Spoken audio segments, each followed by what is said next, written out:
Reiterándoles el saludo y la bienvenida en este día domingo a todos quienes se han estado integrando a este servicio de adoración. Una vez más, hermanos y amigos, sean todos bienvenidos.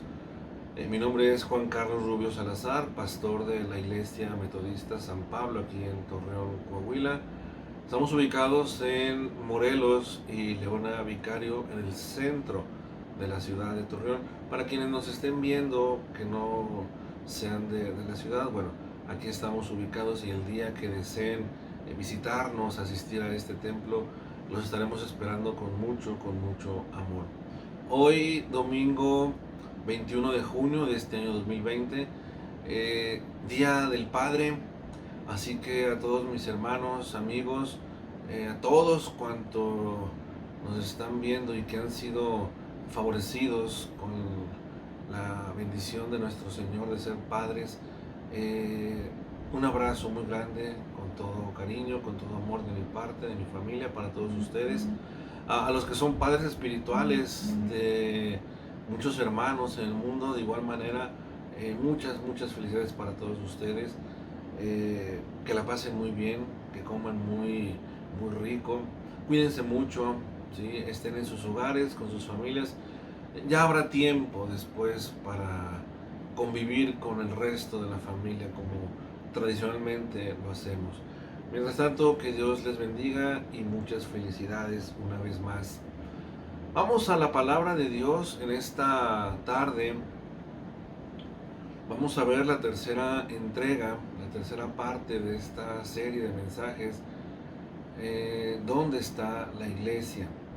Hoy vamos a ver otra dimensión de lo que es la iglesia fuera de los templos.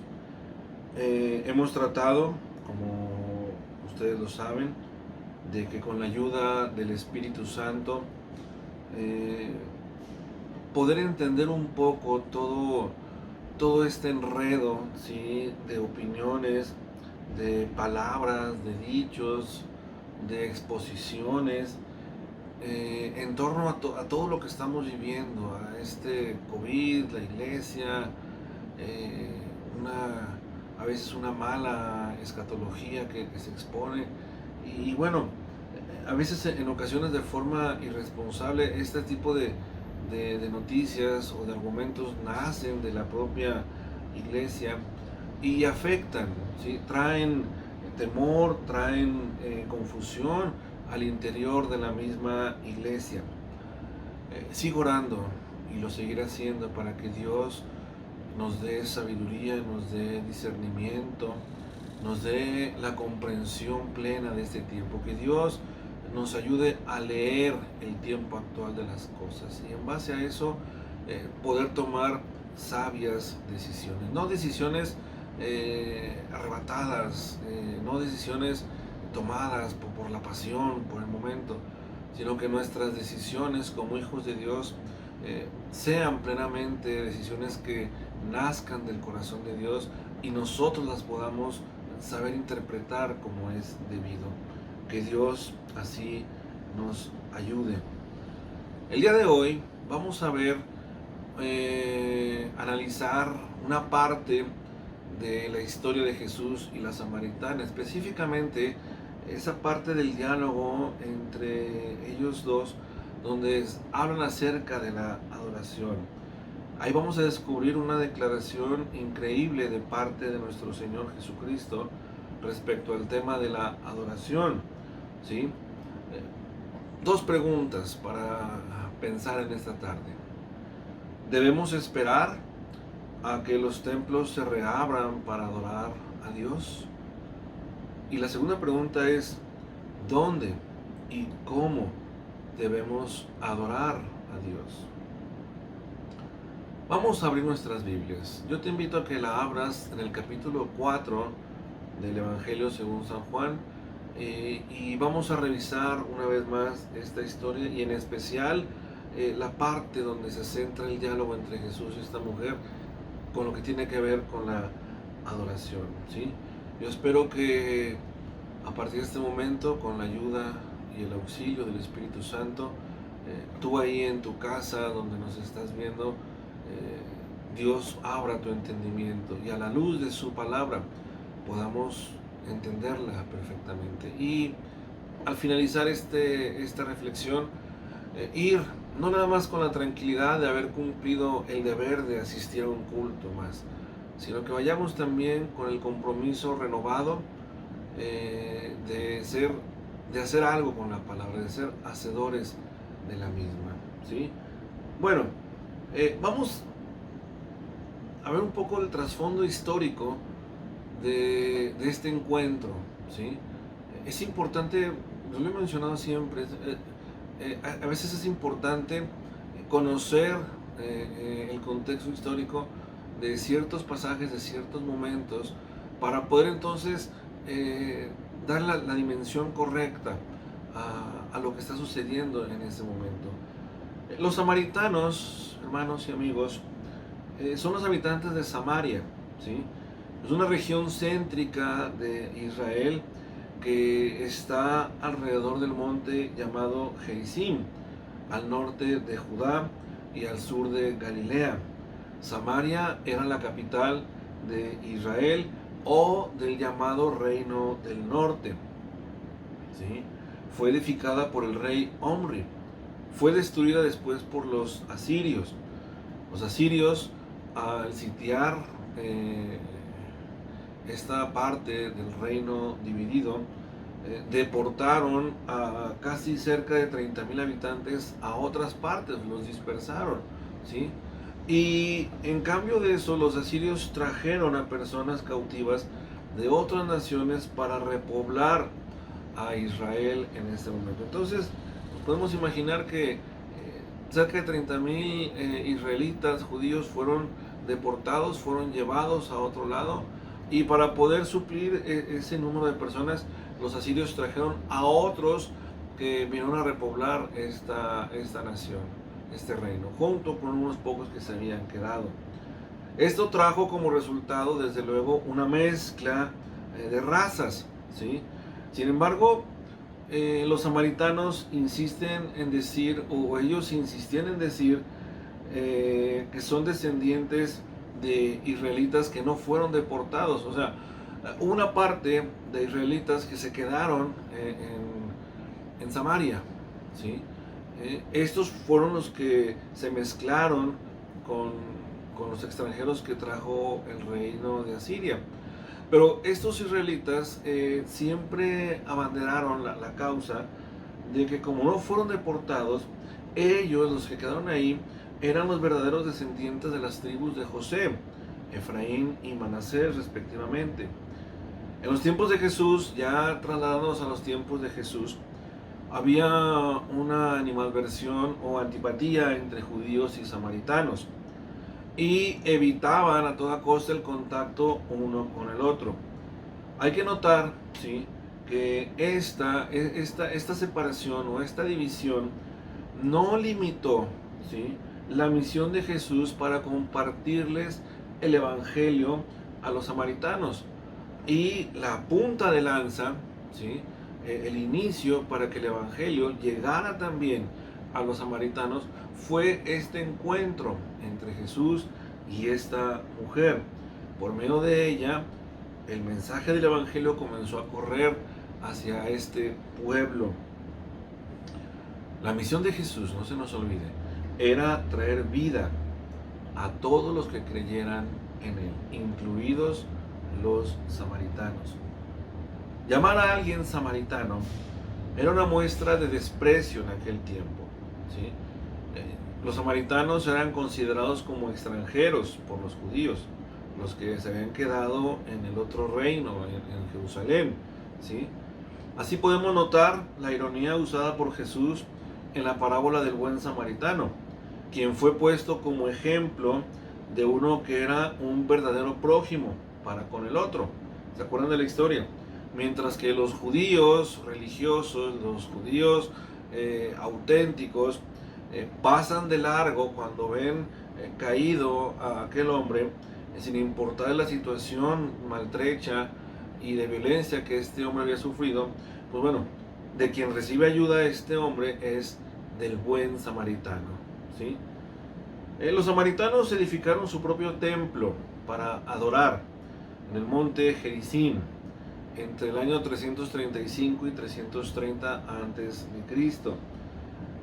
Los samaritanos también, y esto es algo muy importante para entender, los samaritanos habían desarrollado su propia versión de la Torá para reflejar en esta versión su propia versión de la historia, y de esa forma poder comprobar que los que se habían equivocado eran los judíos del sur, ¿sí?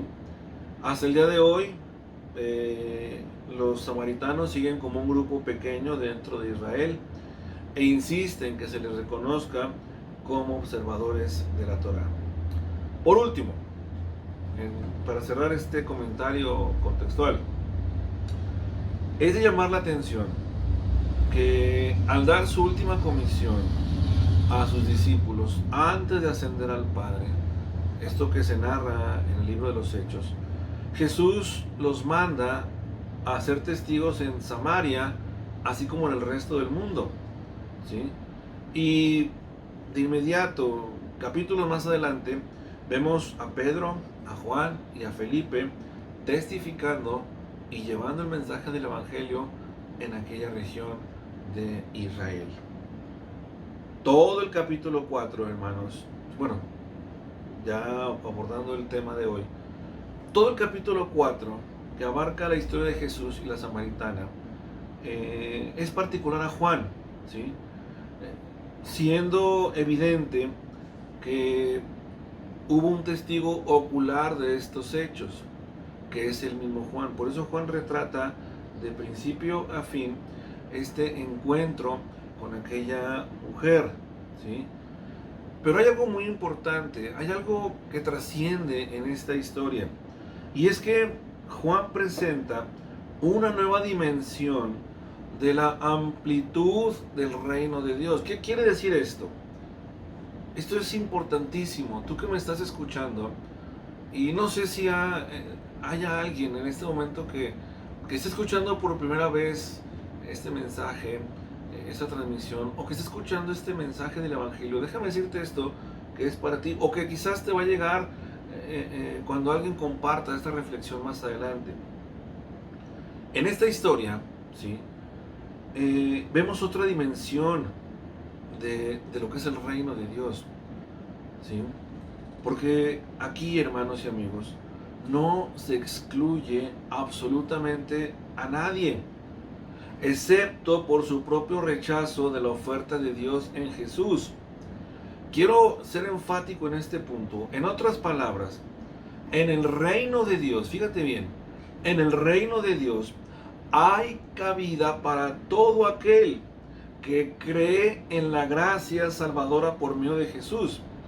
Nadie, absolutamente nadie, está excluido de esa gracia. La diferencia entre los que se salvan y los que se pierden está en el rechazo personal a esa gracia. Y esto es un punto muy importante a considerar por lo siguiente. Dado que el encuentro entre Jesús y la mujer samaritana representa el ir más allá de compartir el Evangelio, porque en esta historia Jesús comparte el mensaje a otra gente, a otro pueblo.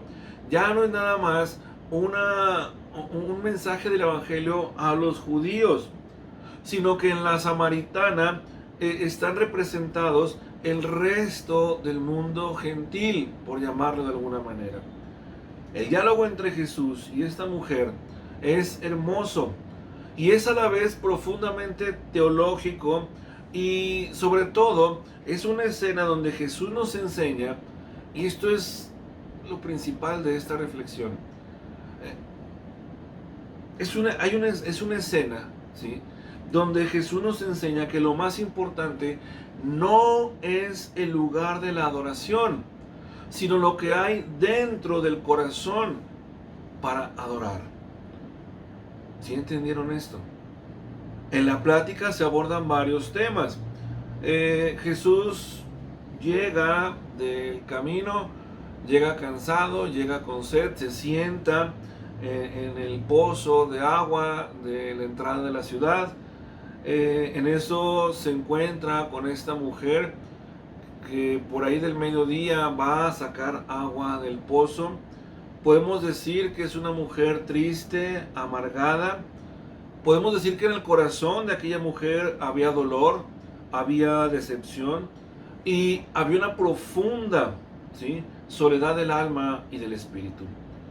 Esta mujer había tenido 5 maridos y salía por agua a esas horas del día, según se cree, para no tener que toparse con nadie que le pudiera señalar o decir algo sobre su condición, ¿sí? Esta mujer se esperaba que dieran una hora determinada del día para poder salir a hacer sus quehaceres y regresar a casa sin tener que tener contacto con los demás. Jesús sabía perfectamente la condición de esa mujer. Con mucho amor, pero con firmeza a la vez, Jesús va develando su corazón, ¿sí? Y es que, hermanos y amigos, si hay alguien que sabe todo de nosotros, absolutamente todo lo que hay en el corazón, ¿sí?, ese es nuestro Señor Jesucristo. A diferencia nuestra, la mirada de Jesús, ¿sí?, no está enfocada en las apariencias, no está enfocada en el exterior, ¿sí? La mirada de Jesús, ¿sí?, va más allá, penetra hasta el fondo del corazón. Lo que nosotros no podemos ver en las personas, Él sí lo ve. Lo que tú no puedes ver en tu interior, Él sí lo ve. Y ahí en el corazón, hermanos, en ese lugar recóndito, en el fondo del corazón, del alma, donde se guardan los sentimientos, donde se acumula todos nuestros pensamientos y formas de hacer, y en fin, todo lo que tiene nuestro corazón en ese momento, ¿sí? Jesús va a ese lugar. ¿Y saben por qué? Porque en ocasiones ese corazón necesita ser puesto en orden. Habrá ocasiones en que ese corazón necesita ser sanado. Habrá otras en donde tenga que ser restaurado. O incluso habrá otras en donde, como decía el salmista, crea en mí un corazón nuevo. Dios es capaz de transformar, de cambiar, ¿sí?, lo que hay en un corazón triste, resentido y dolido, por un corazón nuevo, donde haya paz, donde esté su presencia en ese corazón. Y eso solo lo hace nuestro Señor Jesucristo. Después de eso, hermanos, enseguida el diálogo de Jesús y esta mujer se enfoca en el tema de la adoración. Los samaritanos adoraban en su capital y no en Jerusalén, como ya lo dijimos. Y es ahí donde se desarrolla esta parte de la historia, y quiero que me acompañen a que abran sus Biblias, como dijimos, en el Evangelio según San Juan, capítulo 4, versículos del 20 al 26. Evangelio según San Juan, capítulo 4, versículos 20 al 26. Y dice así la palabra de Dios. Nuestros antepasados adoraron en este monte, pero ustedes los judíos dicen que el lugar donde debemos adorar está en Jerusalén. Créeme, mujer, que se acerca la hora en que ni en este monte ni en Jerusalén adorarán ustedes al Padre. Ahora ustedes adoran lo que no conocen. Nosotros adoramos lo que conocemos, porque la salvación proviene de los judíos. Pero se acerca la hora, y ha llegado ya, en que los verdaderos adoradores rendirán culto al Padre en espíritu y en verdad, porque así quiere el Padre que sean los que le adoren. Dios es espíritu, y quienes lo adoran deben hacerlo en espíritu y en verdad. Sé que viene el Mesías, dijo la mujer, al que llaman el Cristo. Cuando Él venga nos explicará todas las cosas. Le contestó Jesús: ese soy yo, el que habla contigo, le dijo Jesús. Esto es palabra de Dios. Esta parte del encuentro entre Jesús y esta mujer es de tremenda y de vital importancia, no solo porque enseña sobre la salvación, sino porque de los versos 20 al 24 podemos encontrar por lo menos que en 10 ocasiones aparece el término adoración, ¿sí? Ya sea en la propia palabra o en alguno que sea sinónimo de la misma. Y esta parte de la historia constituye la enseñanza más amplia de Jesús sobre el tema de la adoración en todo el Nuevo Testamento. Es curioso y nos llama poderosamente la atención que una enseñanza tan importante como es la de adorar a Dios se le haya dado a una sola persona. Que esa persona fuera mujer, que esa mujer fuera samaritana, alguien que no es del pueblo escogido, y sobre todo, que era una mujer adúltera. ¿Saben por qué? Porque para Dios, en el corazón de Dios, no hay acepción de personas. Algo vio Dios en la persona de Jesús. Algo vio en el corazón de esa mujer. A pesar de su gran tragedia personal, a pesar del desprestigio que ella cargaba sobre sí por su condición, a pesar de muchas cosas, ¿sí? A pesar de que su adoración era deficiente, por las razones ya expuestas, algo vio Dios en ella, ¿sí? Para que ella fuera la punta de lanza de un mensaje que cambia vidas. Hermanos, eso es hermoso. Hay mucha gente que se siente indigna para ser usada por Dios. Hay mucha gente que vive con la autocondena de no sentirse favorecida por la gracia de Dios. Déjame decirte algo. Dios está viendo tu corazón. Dios es el que escudriña, el que se adentra a lo más profundo de tu ser. Y Dios es el que decide, ¿sí? El que usa tu vida para un propósito divino. Hay muchas cosas que nosotros no vemos de nuestro interior. No sé cuántas veces te has preguntado esto. Señor, ¿qué ves tú en mí que yo no soy capaz de ver? ¿Por qué la paciencia conmigo? ¿Por qué la fidelidad? ¿Por qué la constancia en estar siempre tras de mí cuando no lo merezco? ¿Sabes? Es porque Dios ve algo en tu corazón. Por eso no lo debemos desestimar. Dios no escogió a una mujer que estuviera preparada bíblicamente, teológicamente, que estuviera en una posición de eminencia en la sociedad. Dios escogió todo lo contrario para mostrarnos que en su corazón hay amor para todos por igual. El término adorar, del que mencionamos que aparece por lo menos 10 veces en este pasaje, es una palabra griega que significa arrodillarse o postrarse ante una persona de eminencia, y es la postura correcta en la adoración que le rendimos a Dios, sea la posición del cuerpo o sea la humillación del corazón. Los judíos insistían en que la adoración genuina se tenía que hacer en el templo en Jerusalén. En cambio, los samaritanos, ya lo dijimos, designaron el monte Gerizim como el lugar que ellos sentían que era aprobado por Dios, ¿sí? Sin embargo, la primera lección que Jesús enseña sobre la adoración que agrada al Altísimo es que el lugar donde se realiza no es de vital importancia. Quiero que entiendan esto perfectamente, hermanos y amigos.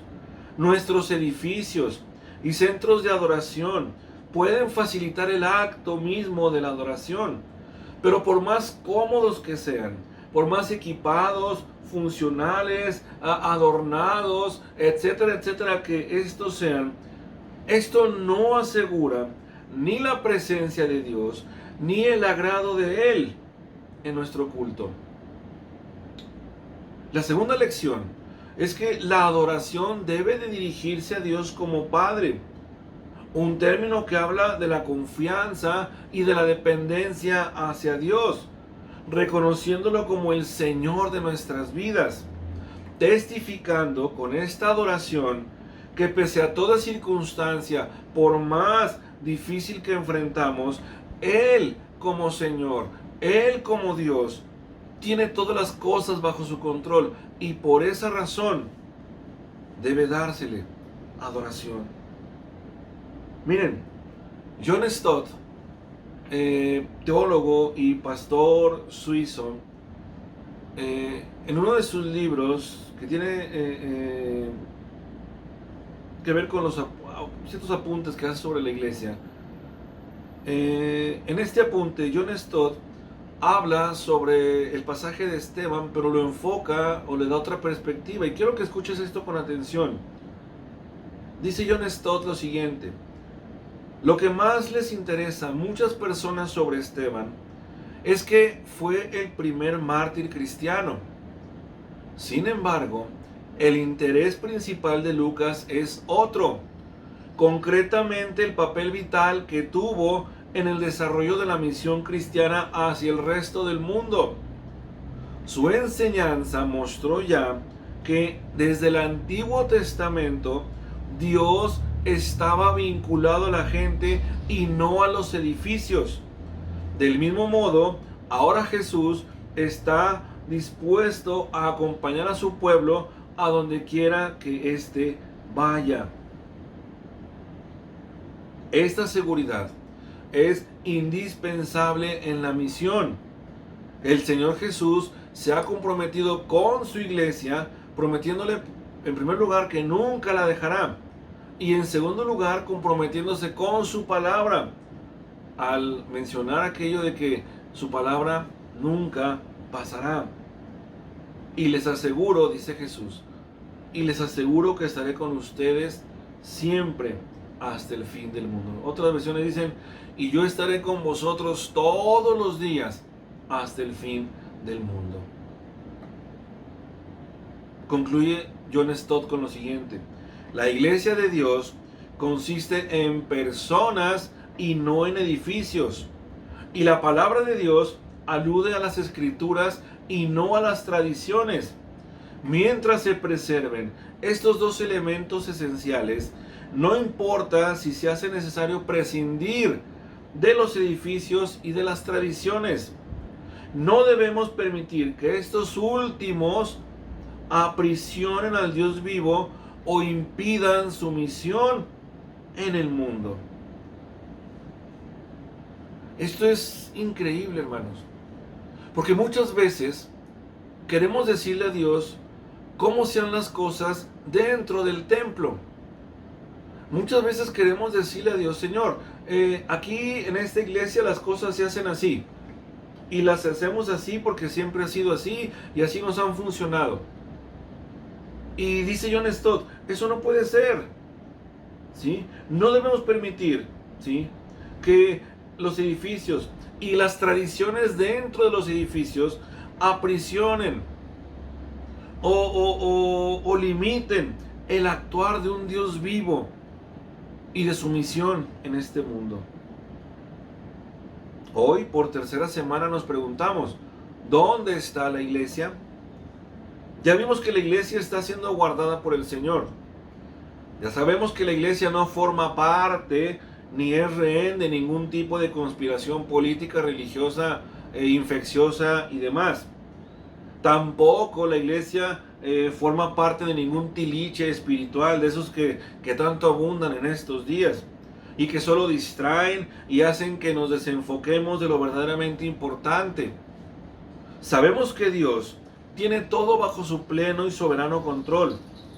Y los que conforman la iglesia, o sea nosotros, estamos hoy en un lugar de prueba, de disciplina y de fe, como decíamos la semana pasada, que es una analogía de estar en el desierto por no estar en el templo.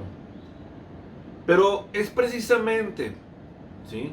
Y quiero que lo entendamos de esta forma, es precisamente lo que la historia de Jesús y la samaritana nos enseñan, y que no debemos olvidar, que aún fuera del templo, la verdadera adoración, hermanos y amigos, es aquella que se da en espíritu y en verdad.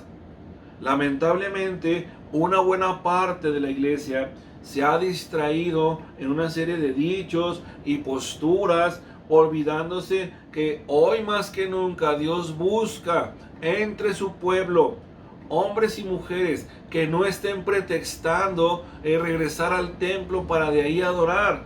Dios busca hoy, fuera de los templos, adoradores que le busquen en espíritu y en verdad. Porque solo aquellos que buscan agradar a Dios le adoran en espíritu. ¿Pero qué significa todo esto? Porque hace un momento yo mencioné el hecho de que los templos, por más cómodos, adornados, equipados, en fin, que sean, eso no garantiza que la presencia de Dios esté en ese templo, ni garantiza tampoco que el culto que se le brinda ahí sea del agrado de Dios, ¿sí? ¿Y saben por qué? Aquí está la respuesta. Porque la verdadera adoración, ¿sí?, nace en lo profundo, en lo más profundo del interior del alma, del corazón del hombre, y se rinde a Dios como un servicio espiritual. Es cierto, ciertamente el Espíritu Santo nos ayuda en nuestra debilidad, dice Pablo, y nos guía en la adoración. Pero la palabra espíritu que aparece en este pasaje se refiere al espíritu humano. Lo exterior y lo material pueden facilitar la adoración, ¿sí?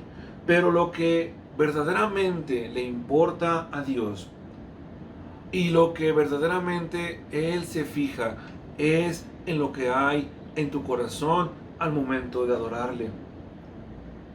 Templos y lugares sagrados como Jerusalén en su momento, como Gerizim en su momento, juntamente con los utensilios, los altares, los adornos, los ritos religiosos. Hermanos, nada de eso es esencial para una adoración que agrade a Dios.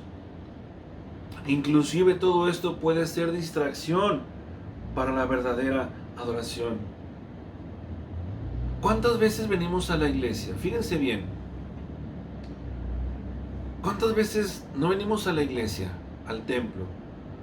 Y lo primero que nos fijamos es en ese detalle que ya robó nuestra atención, pero que no tiene que ver con la adoración. Yo he escuchado, y perdone por lo que voy a decir, pero yo he escuchado cientos de veces, ¿sí?, un montón de veces: hoy la alabanza no se escuchó bien, no se entendía. Es que las proyecciones no se ven. Es que, y la gente cuando viene y se da cuenta de esos detalles, se desenfoca del verdadero propósito por el cual estamos en el templo. Por eso decimos, a veces esos elementos no son propicios o no ayudan para la verdadera adoración, siempre y cuando en tu corazón, ¿sí?, no exista la verdadera intención de adorar. Venimos al templo y desde que entramos ya nos estamos fijando quién viene, quién no viene, por qué vino vestido así, por qué se porta así, por qué se sentó allá, por qué pasó esto, por qué no se sigue el orden acostumbrado, en fin, por un montón de cosas. Y salimos del templo, salimos del servicio y todo, y se nos olvida muchas cosas. Y lo principal es, hermanos, que la verdadera adoración nace de un corazón, de lo profundo de un corazón que quiere adorar, que quiere honrar, que quiere agradar a Dios. Por eso es importante tener esto en cuenta. ¿Qué es más importante? adorar a Dios dentro del templo o fuera del mismo.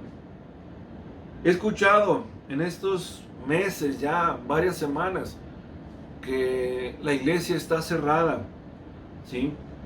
He escuchado muchas voces que de pronto dicen: urge que abran ya los templos, porque siento que me estoy enfriando, pastor. Urge que abran ya el templo para ponerme a trabajar. Urge que abran los templos, porque es un lugar de descanso para el alma en medio de esta situación, dicen otros. Urge que abran el templo porque las personas se están divorciando, hay violencia en los hogares, hay múltiples problemas en las familias, la violencia se ha desbordado, etcétera, etcétera. ¿Y acaso no había ya estos mismos problemas antes de que el templo se cerrara? Piensa en esto, ¿sí? ¿Acaso el que iba al templo y se dormía, al abrirlo y regresar, se le va a quitar el sueño? El que dice que está enfriándose, al volver se calentará de nuevo. El que anda mal, ¿sí? Al abrir el templo, su vida cambiará como si fuera un chispazo. Y así de manera sucesiva podemos mencionar un montón de ejemplos de cosas que creemos que por el solo hecho de abrir y como si fuera algo mágico las cosas van a cambiar. Hay otros, sí, que solo buscan que se abran los templos para así poder colgarse la medalla de valientes, de arrojados, de los que se atrevieron a meterse desafiando a la autoridad, de los que no temen enfermarse o los que dicen que eso no es verdad, que eso no es cierto, ¿sí?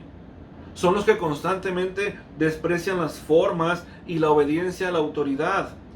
Son los que no han sabido discernir ni entender estos tiempos. Y son los que con su actitud solo provocan confusión y temor entre el pueblo de Dios por su irresponsabilidad al hacer las cosas. Desde luego, hermanos y amigos, que no es así. Nada va a cambiar. Quiero que te quede claro esto. Nada va a cambiar a menos que lo que primero cambie sea el corazón del adorador, del siervo, del discípulo, de aquel que sigue a Jesucristo. Ahí radica el verdadero cambio, en el interior del corazón, no en la apariencia de lo externo, no en la presunción de tener un templo bonito y añejo, no en la vanagloria de pertenecer a una familia de cristianos de varias generaciones, pero que en realidad nunca han dado un fruto que testifique de un verdadero cambio en sus corazones. Dicen adorar, dicen alabar a Dios, dicen trabajar para Dios, pero siempre y cuando sea bajo sus propias condiciones, sea bajo sus gustos y sea bajo sus ganas. Quiero ir concluyendo con esto. Si hay algo que nos enseña la historia de Jesús y la samaritana, es que nos muestra un concepto completamente nuevo de Dios. Quiero que te fijes bien en esto. Antiguamente y hoy en día, los dioses paganos esperaban pasivamente a que los mortales, los súbditos, ¿sí?, se acercaran a ellos para rendirles culto. Hoy pasa lo mismo.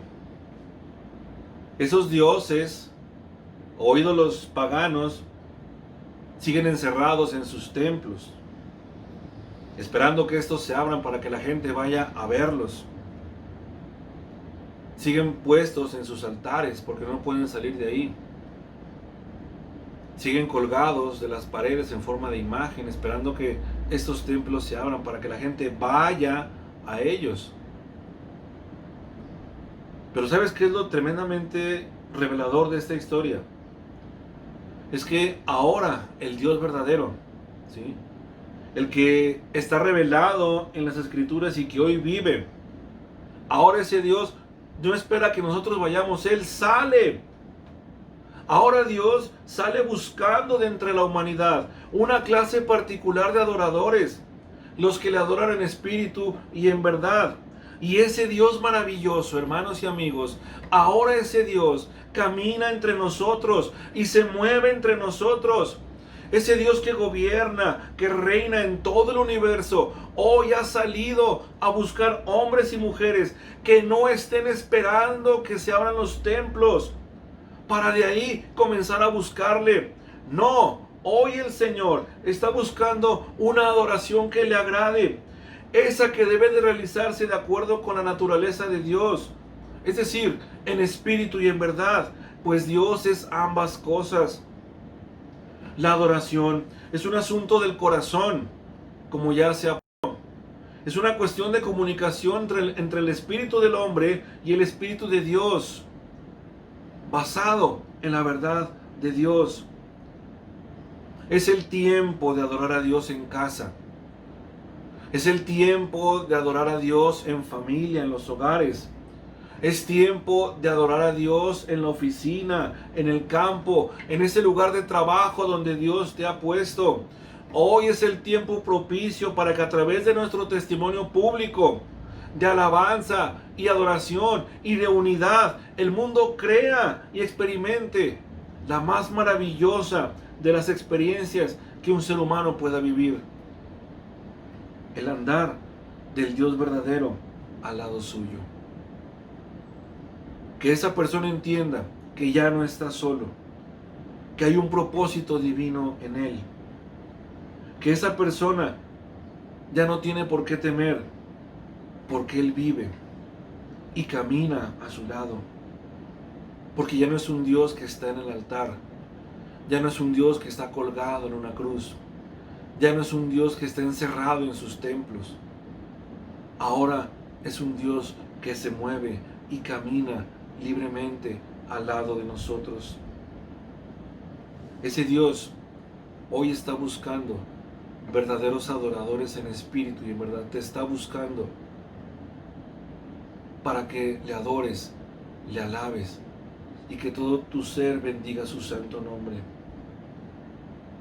¿Dónde está la iglesia? Nos volvemos a preguntar. ¿Dónde está hoy la iglesia del Señor? Esa iglesia está adorando, está aguardando y está testificando que Dios está con ella. Amén. Dios está con nosotros. Dios no está encerrado en el templo. Dios está aquí con nosotros, está contigo, está en tu hogar. Está buscando que le adores. Está buscando hombres y mujeres que tengan una nueva relación con Él. No en un altar, no a través a veces de las experiencias más emocionales que espirituales. Hoy Dios quiere buscar adoradores en espíritu y en verdad. Hombres y mujeres que doblen sus rodillas en las casas. Hombres y mujeres que no les dé vergüenza testificar de su fe en público. Hombres y mujeres que en sus trabajos, en sus comunidades, en sus círculos de amistad o de trabajo, testifiquen con sus hechos, con sus palabras, que Dios está con ellos. El verdadero adorador es aquel que le honra y le alaba con sus hechos, con sus actos. Es aquel que entrega a Dios todo su ser. Es aquel que dice: Señor, se hará lo primero que tú digas, no lo que yo pretenda hacer. Ese es el verdadero adorador. Aquel que sabe que su vida depende de Dios y no de las circunstancias que están alrededor. Lo hemos dicho muchas veces, pero es bueno seguir diciéndolo, hermanos y amigos. El verdadero adorador es aquel que, a pesar de lo difícil que está hoy enfrentando su vida, sabe que hay un Señor, hay un Dios que está por encima de cualquier problema y que por eso debemos adorarle y debemos honrarle y debemos alabarle. Porque Él está con nosotros, porque Él camina en medio de su pueblo y porque Él seguirá cuidando y guardando de los suyos. Te invito a que hagamos esta oración en esta tarde. Voy a hacer 2 oraciones. La primera por la palabra, por esta palabra. Y la segunda oración, quiero pedirte a ti, mamá, hijo, que estás ahí con papá o en las familias, que hagamos un ejercicio con los papás y comencemos a orar por ellos. Antes déjame orar por este mensaje. Señor y Padre nuestro, en esta tarde, ayúdanos a ser una iglesia, Señor, cuyo culto, cuya adoración sea de tu agrado. Ayúdanos a ser un pueblo, Señor, que cuando levante sus manos y abra sus labios, Señor, para alabarte, para bendecirte, nuestros dichos sean de tu agrado, Señor. Que seamos una iglesia, Padre, cuya adoración y alabanza nazca desde lo más profundo de nuestro corazón agradecido. Ayúdanos, Señor, en este tiempo de espera, a buscarte verdaderamente, Señor, en espíritu y en verdad. Que tu iglesia San Pablo sea esa iglesia también, que sea tomada en cuenta como un grupo de hermanos que te buscan en espíritu y en verdad, Señor. Padre, ayúdanos en este tiempo. Sigue sosteniendo a tu iglesia a pesar de las circunstancias que vivimos. Que nuestro deseo, Señor, nuestro principal anhelo y deseo, no radique únicamente en regresar a nuestro amado templo, sino que nuestro anhelo, nuestro deseo principal sea el de honrarte y glorificarte en todo lo que hagamos, Señor, para que el mundo crea, para que el mundo se convenza, Señor, de que hay un Dios verdadero. Enséñanos a nosotros a vivir una vida de adoración y de alabanza constante hacia ti, Señor. Ayúdanos a vivir una vida en la que dependamos de ti únicamente, Señor bendito, para que el mundo crea, para que el mundo vea, Señor, que tú no estás encerrado en los templos, que tú caminas, que tú te mueves libremente al lado de los tuyos, Señor. Todo eso te lo pido en esta tarde a nombre de tu iglesia, Señor, en el nombre de Jesús. Y en esta tarde, Señor, en este día tan especial, yo quiero darte las gracias por la vida de cada padre de familia, por la vida de cada esposo, de cada varón. Señor bendito, en esta hora, te doy gracias por este día. En una fecha única, Señor, como muchas que han antecedido debido a esta circunstancia, hoy, Señor, queremos darte las gracias porque hasta aquí tú nos has ayudado. Hasta aquí, Señor, tú has guardado la vida y la salud de mis hermanos. Gracias, Señor, porque les has permitido ver crecer a sus hijos en plenitud de facultades físicas, mentales y espirituales. Y aún, Señor mío, si hubiera enfermedad, si hubiera alguna discapacidad en ellos, gracias porque hasta aquí tú nos has ayudado. Padre, en esta hora lleva de tu paz, lleva de tu bendición a cada hogar que está viendo esta transmisión. Pon tus manos, mamá, hijo, sobre tu papá en esta hora. Pongan sus manos sobre papá en esta tarde. Si está ahí con ustedes, si el Señor lo ha llamado a su presencia, dale gracias a Dios por los años de vida que le permitió vivir y formar la familia de la que ahora eres parte. Y comienza a orar por él. Comienza a bendecirlo. Pídele a Dios que guarde su entrada y su salida en esta circunstancia. Los que tienen que ir a trabajar, los que tienen que salir en el día a día. Señor, guarda la vida de mis hermanos. Permítenos y permíteles a ellos, Señor, ver a nuestros hijos crecer años más. Señor, guárdanos y líbranos de toda enfermedad, de todo peligro que hay en este mundo. Guarda en integridad de corazón, de pensamiento y de espíritu, Señor, la vida de cada padre de familia de nuestra iglesia, de cada esposo, Señor, de cada padre espiritual que tú has levantado, Señor, para tu reino, para tu iglesia en este mundo. En esta tarde, Señor, los encomendamos, los bendecimos en el hueco de tu mano tierna y poderosa, Señor. Te damos gracias por la vida de nuestros padres, Señor. Gracias por el tiempo que les has permitido estar con nosotros. Gracias, Señor, por los años, Señor, de dicha, de alegría al lado de ellos. Gracias, bendito Dios y Señor. Hoy, por este día, te damos las gracias, porque podemos celebrar un día, Señor, y decirles: gracias, papá. Gracias, mi viejo. Gracias por todo. Gracias por la vida. Gracias por el consejo. Y gracias por estar ahí. Señor Jesús, en esta hora te damos gracias por todo ello. Hermanos y amigos,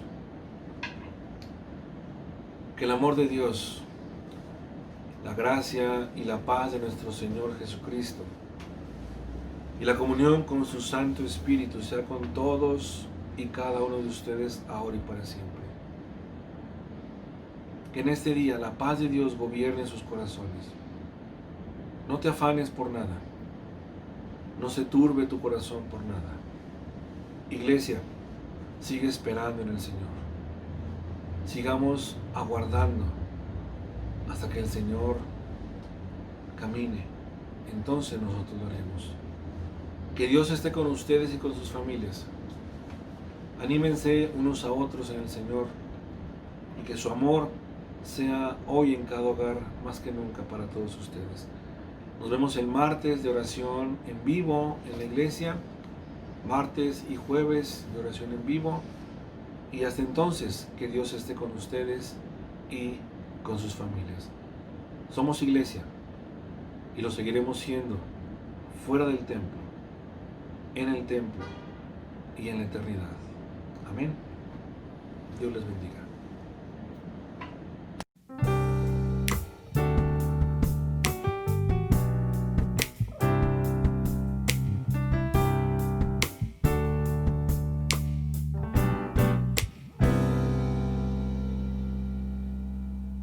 El trabajo y la paciencia, pruebas, sufrimientos y fidelidad. Un amor sin desmayar. Buenas obras y tribulaciones, sigues firme sin negar mi nombre.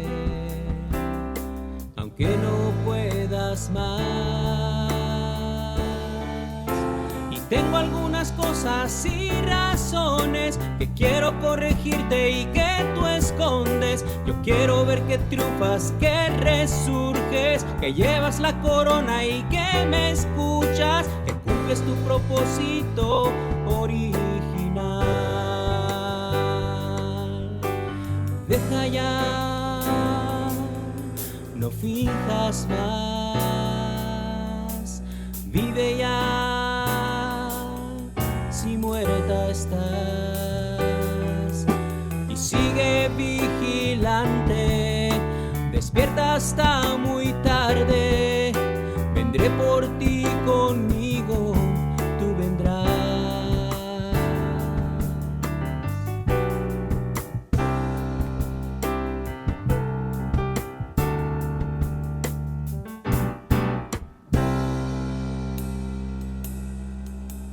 ¿Dónde estás? Dime dónde te escondes. Muéstrame tu rostro, hazme oír tu voz.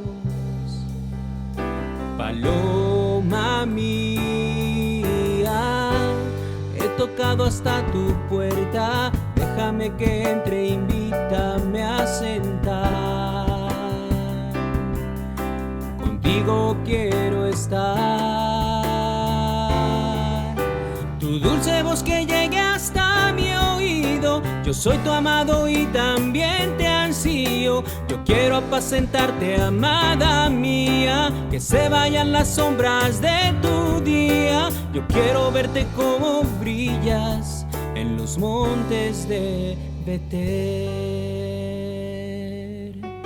Deja ya, no finjas más, vive ya, si muerta estás, y sigue vigilante, despierta hasta muy tarde, vendré por ti conmigo, tú vendrás. No olvides, vengo pronto, ten presente que yo puedo esconderte de la muerte. Retén lo que tú tienes, quédate conmigo y nunca saldrás de aquí.